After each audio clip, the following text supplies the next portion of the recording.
education with purpose turns learning into action and passion into impact.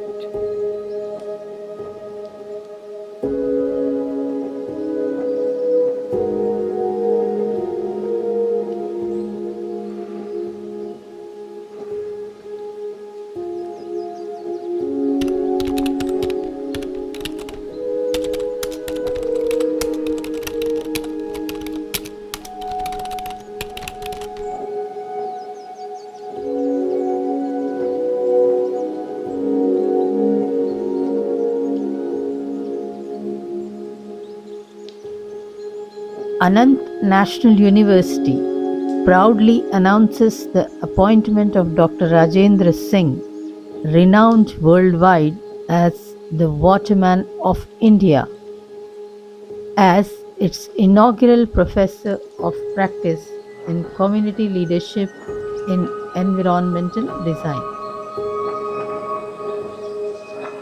This milestone underscores the university's commitment to cultivating socially responsible designers capable of developing practical solutions to critical global challenges.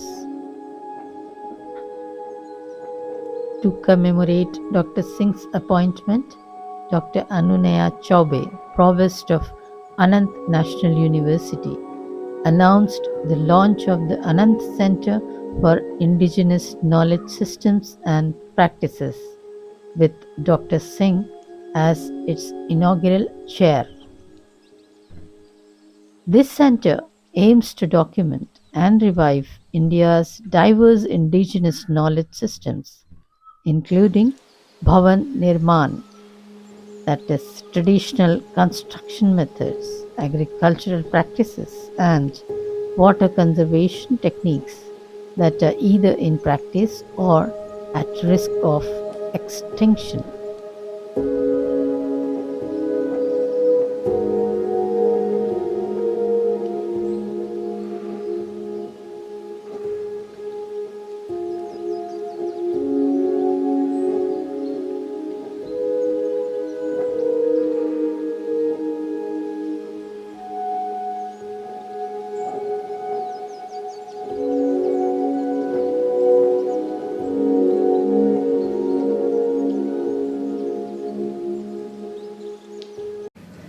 Doctor Anunay Chaubey સાહેબ વતીથી આપ સૌનો અભિનંદન અને આભાર। आज विशेष प्रसंग के लिए हम यहाँ इकट्ठा हुए हैं, तो मैं उसमें ज़्यादा नहीं जाऊँगा और मैं सीधे डॉक्टर चौबे से कहूँगा कि वो भूमिका और प्रस्तावना बांधें और आज का क्या विशेष प्रसंग है उसके बारे में आपको थोड़ी जानकारी दें।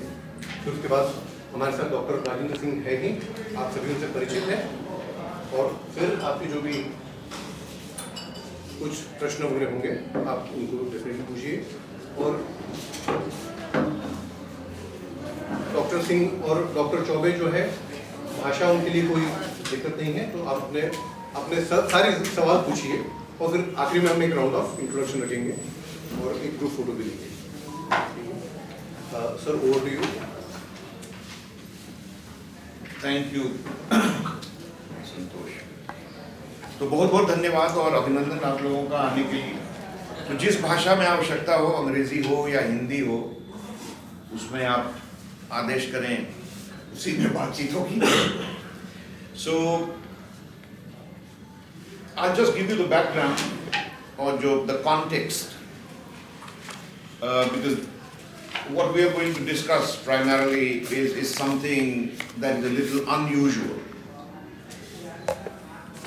So Dr. Singh doesn't need any introduction. Dr. Rajendra Singh is known all the world around for the remarkable contribution that he has made, not just to the preservation, rejuvenation of nature, but what has resulted out of such rejuvenation and preservation of nature, which is social restructuring. You know, societies have changed, the way people have lived, that has changed, and that is something that we usually do not talk about. So when we talk about his contributions, we talk about Dr. Rajendra Singh being a waterman. In our view, he is somebody who is way beyond just being a waterman. Waterman is something that he indeed is. But I would applaud his contributions to go beyond just rejuvenating rivers and bringing water to a land that was parched of water.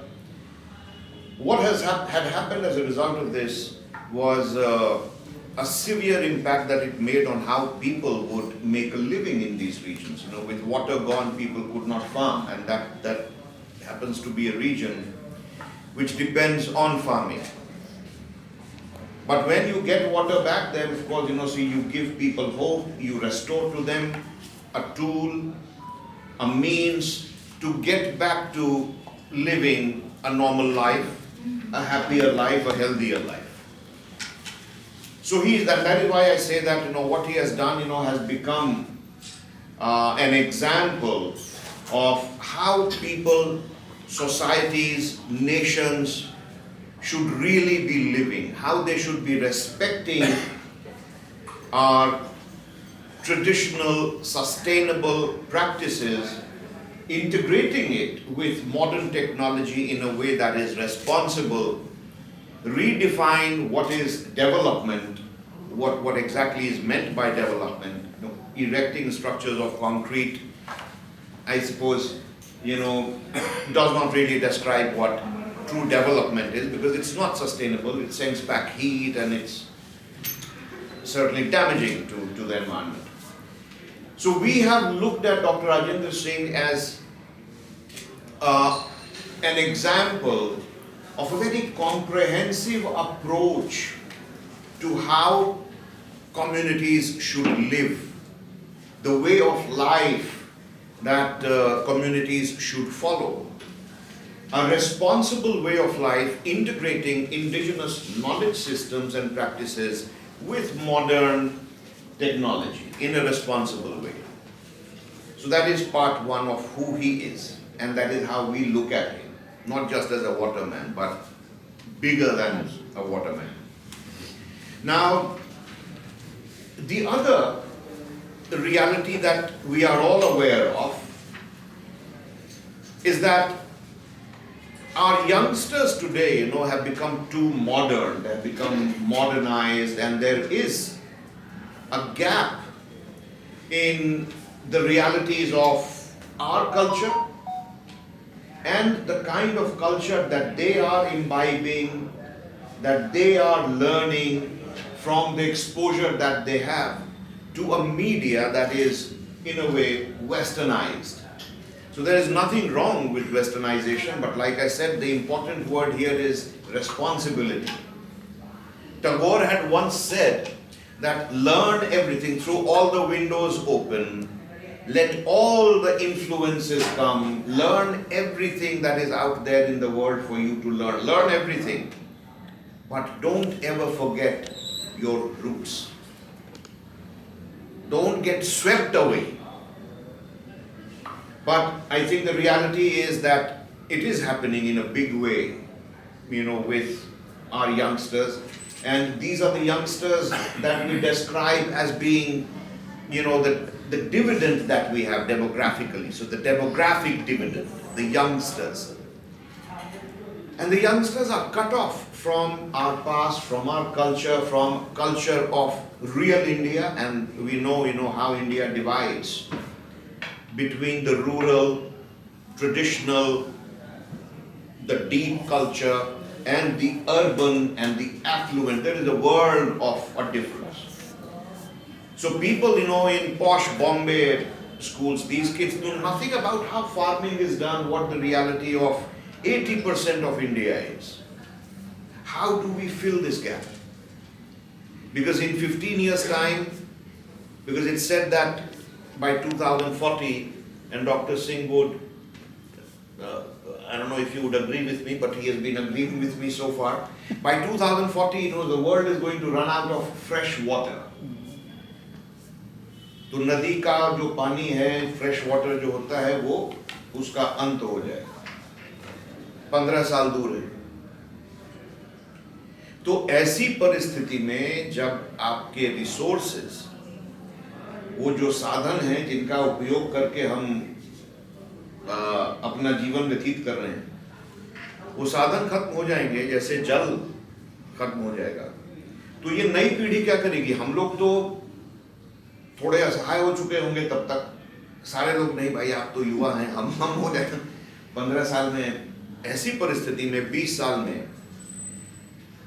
ऐसी परिस्थिति न आए, आ गई अगर, तो उससे लड़ें कैसे? ये ज्ञान जो है हमारे छात्रों के लिए बहुत जरूरी है। एंड नॉट जस्ट टॉक ज्ञान, केवल बातचीत का ज्ञान नहीं, प्रैक्टिकल एक्सपीरियंशियल, जाके देखो समझो, पढ़ाई के साथ प्रभाव। और अनंत का ये एक स्लोगन है कि आप जाकर समाज के साथ मिलें, देखें, समस्याओं को समझें, और चूंकि आप डिजाइन के स्टूडेंट हैं, आप उसका एक सॉल्यूशन डिजाइन करें। तो इस संदर्भ में हमारे युवा वर्ग हैं, उनको न केवल समस्याओं से परिचय कराया जाए, बल्कि एक ऐसा रोल मॉडल, एक ऐसा सुपर हीरो, क्योंकि अब तो वही है एवेंजर, और आप लोग जानते ही होंगे Avenger and Marvel, this man that man, what a man. तो जैसा हमने कहा कि ये bigger than a what a man.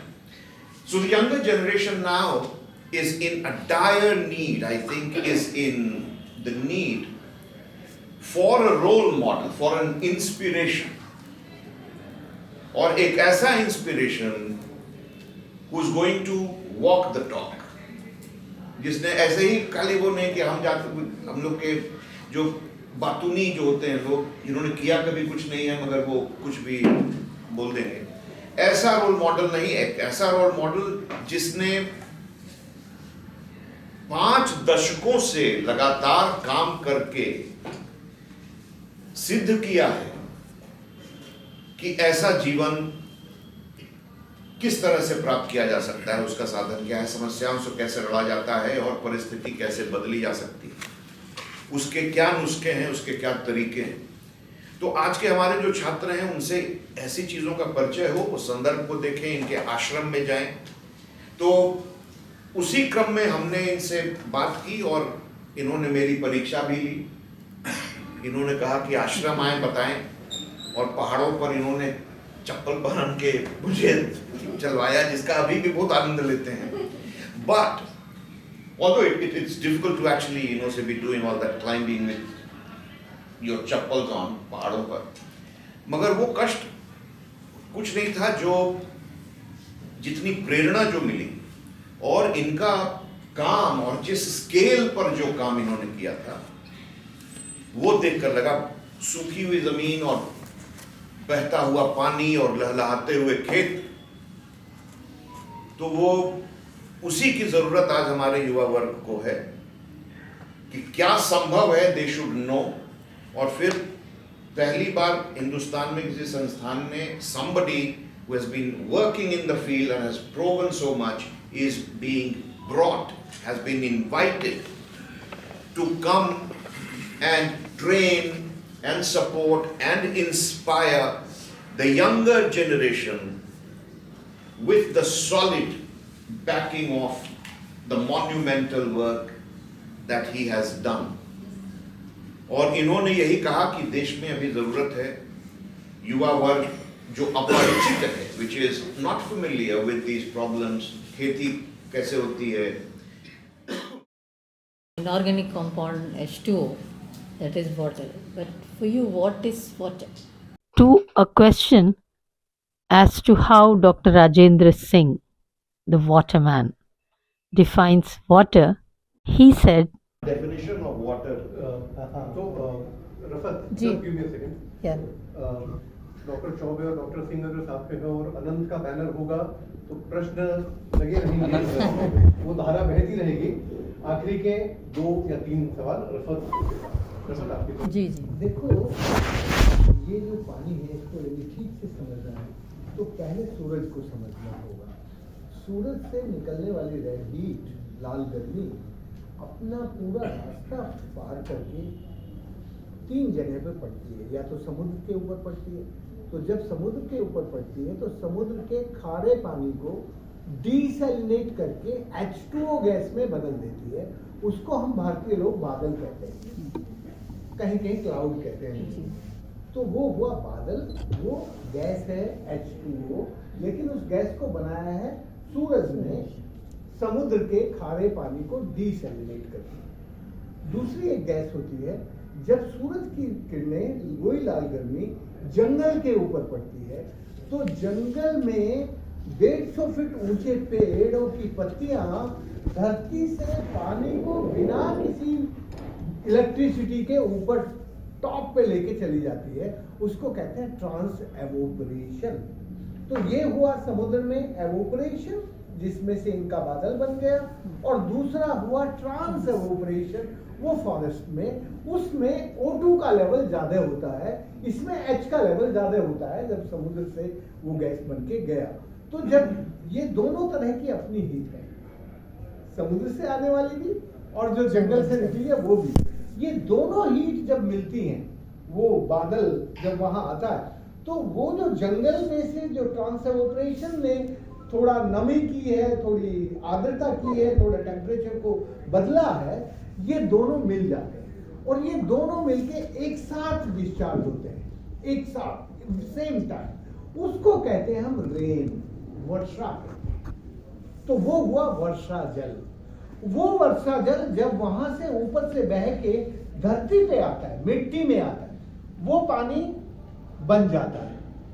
वो जो ऊपर से आया है वो मिट्टी में मिलने के बाद पानी बनता है, और पानी बनने के बाद उसमें प्राण बनने की प्रोसेस शुरू हो जाती है। ये जो पानी है, ये जैसे ही मिट्टी में मिलता है, इसकी प्रोडक्टिविटी, इसकी प्रजनन शक्ति सक्रिय हो जाती है और ये प्रजनन करके नया निर्माण करने लगता है, फोना, फ्लोरा, सब कुछ। तो इस पानी की साइंस को समझना बहुत सरल है, लेकिन इसको सरलता को समझने के लिए आपके दिल में थोड़ा सा पानी को प्यार चाहिए। जैसे ही आपके मन में थोड़ा सा प्यार होगा पानी से, और फिर आपको पानी थोड़ा समझ में आने लगेगा, तो उसके प्रति सम्मान बढ़ने लगेगा। अरे यार, इसके बिना तो मैं बन ही नहीं सकता। यही तो पानी है जिसने और 4 एलिमेंट को समन्वय करके मेरे शरीर को बनाया। तो फिर आपका जो पानी है आपके लिए सम्मानजनक हो जाता है। फिर थोड़ा सा और सम्मान जब आपका बढ़ने लगता है, फिर आपको थोड़े बड़े होते हो, तब तक थोड़ी उम्र भी ज्यादा हो जाती है, तो फिर पानी के प्रति आपके मन में श्रद्धा आने लगती है।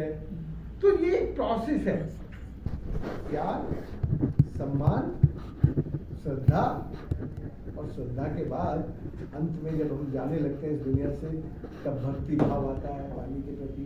क्योंकि मरते वक्त हमें 2 बूंद पानी कंठ में जरूर चाहिए, और हमारी इच्छा होती है कि वो जल गंगा का हो। तो ये जो भक्ति भाव है, ये पानी ही हमारे अंदर जागृत करता है। और ये भक्ति भाव सरलता से बच्चों को जब आने लगेगा तो फिर पानी को बर्बाद नहीं करेंगे। अभी तो पानी का इनके हॉस्टल में एक बच्चा 150 लीटर पानी, 200 लीटर पानी नहाने में खर्च कर देता है। अरे मेरे ही संस्थान में नहीं, दुनिया भर में।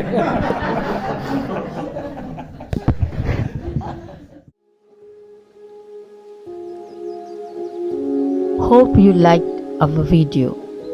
Kindly subscribe our channel and witness such interesting and developing stories.